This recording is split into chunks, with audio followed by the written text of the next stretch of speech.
আমাদের রাজনীতির মূল উদ্দেশ্য হচ্ছে একটা নির্বাচনের মধ্য দিয়ে একটা গণতান্ত্রিক ব্যবস্থাতে যাওয়া, এবং আমরা নির্বাচন ছাড়া অন্য কোনো কিছুতে বিশ্বাস করি না।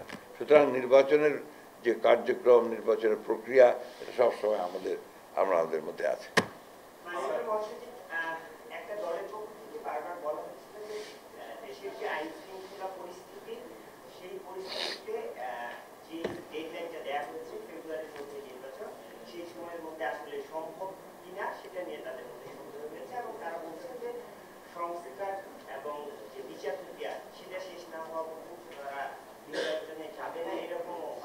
এটা তাদের নিজস্ব মত। আমরা এবং আমরা গোটা জাতি মনে করে অতি দ্রুত একটি নির্বাচন একমাত্র এখন পথ, যা দিয়ে আমরা বর্তমান রাজনৈতিক সংকট থেকে উত্তরণ করে গণতন্ত্রে উত্তরণ ঘটাতে পারি। স্পষ্টভাবে উল্লেখ করা আছে যে একটি নির্বাচিত সংসদ প্রয়োজনীয় সাংবিধানিক সংস্কার করবে এবং পরবর্তী যে ব্যবস্থা সেগুলো নিবে। সেই ক্ষেত্রে এতদিন ধরে দেখলে রাষ্ট্রীয় সংস্কার এবং এই যে পিয়ার পদ্ধতি, এগুলো নিয়ে যে রাজনৈতিক দলগুলো, অন্য রাজনৈতিক দলগুলো কথা বলছে, আজকে গতকাল এই ঘোষণার মধ্য দিয়ে সেই আমরা যদি এটাকে বাধা বলি, সেগুলো দূর হয়ে গেল কিনা? সালাউদ্দিন সাহেব বলুন। ধন্যবাদ।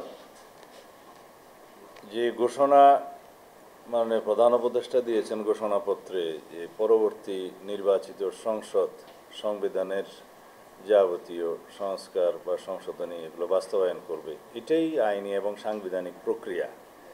এর বাইরে অন্য কোনো প্রক্রিয়ার কথা আমাদের জানা নেই। আর সংস্কার কমিশন এবং জাতীয় ঐকমত্য কমিশনের সাথে দীর্ঘ ধারাবাহিক আলোচনায় দ্বিতীয় পর্বের আলোচনা শেষে যে সমস্ত বিষয়ে ঐকমত্য প্রতিষ্ঠিত হয়েছে, সেগুলো সনদ আকারে জুলাই জাতীয় সনদ 2025 এই নামে সেটা সংকলিত করে সকল পক্ষের রাজনৈতিক দল সমূহের স্বাক্ষরের জন্য যখনই প্রদান করা হবে, আমরা আগেই আমাদের বক্তব্য দিয়েছি যে আমরা সেই স্বাক্ষরের জন্য প্রস্তুত আছি।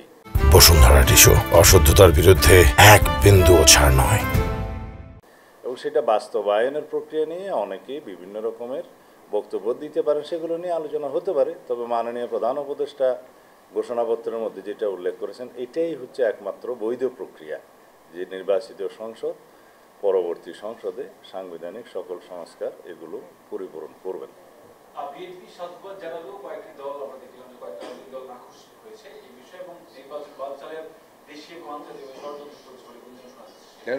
হতাশ হয়েছে বলেছে। যারা হতাশ হয় তারা সারা জীবনে হতাশ থাকে না। আনুষ্ঠানিক প্রতিক্রিয়া হয়তো তারা এখনো দেয়নি, তাৎক্ষণিক প্রতিক্রিয়া তারা বলেছে। তা আমরা আশা করব তারা একটা পজিটিভ দৃষ্টিভঙ্গি নিয়ে এই জাতীয় সংকটের এবং গণতান্ত্রিক উত্তরণের পথটাকে পরিষ্কার করবে, এটা আমরা আশাবাদ ব্যক্ত করি। জি,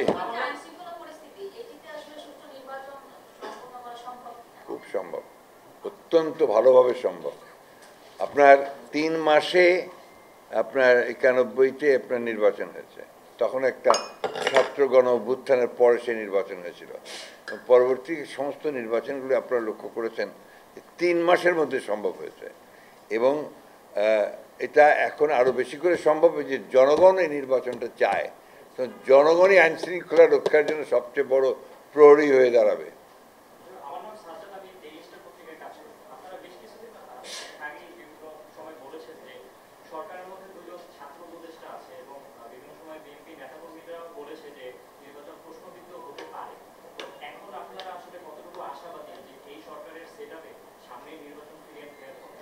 প্রফেসর ইউনূস নিশ্চয়ই এখন পর্যন্ত যতগুলো কাজ করে এসেছেন, তাতে করে উনি প্রমাণ করেছেন যে ভবিষ্যতেও তিনি নির্বাচনকে সুষ্ঠু অবাধ করার জন্য এমন কিছু করবেন না যেটা প্রশ্নবিদ্ধ হবে।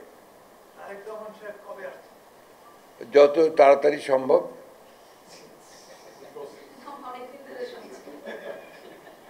শুনতে শুনতে ভালো লাগবে তো, একটা ওয়েটিং ইজ আপনার, না? Thank you.